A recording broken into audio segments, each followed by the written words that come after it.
श्री विष्णु पुराण दूसरा अंश तीसरा अध्याय।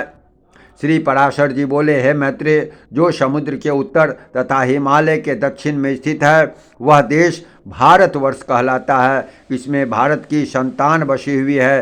हे महामुने, इसका विस्तार 9000 योजन है। यह स्वर्ग और अपवर्ग प्राप्त करने वालों की कर्म भूमि है। इसमें महेंद्र, मलय, सह, शक्तिमान, ऋक्ष, विंध्य और परियात्र ये 7 कुल पर्वत हैं।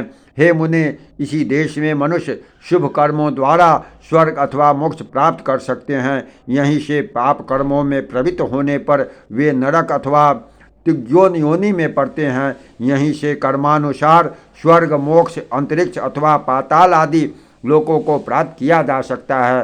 पृथ्वी में यहाँ की सिवा कहीं भी मनुष्य के लिए कर्म की विधि नहीं है।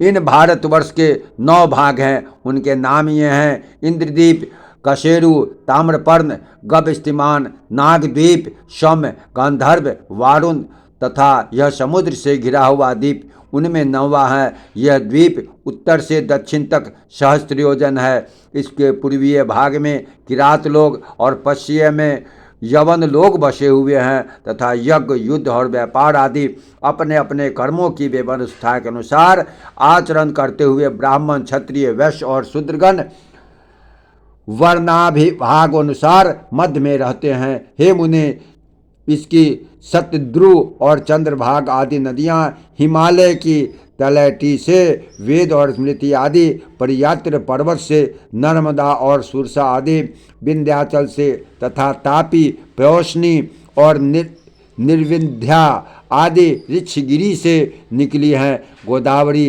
भीमरथी और कृष्णवेदी आदि पापहारिणी नदियाँ सद्य पर्वत से उत्पन्न हुई कही जाती है। कृतमाला और ताम्रपर्णी आदि मलयाचल से, त्रिशामा और आयुर्कुल्य आदि महेंद्रगिरी से, ऋषिकुल्या और कुमारी आदि नदियाँ शक्तिमान पर्वत से निकली है।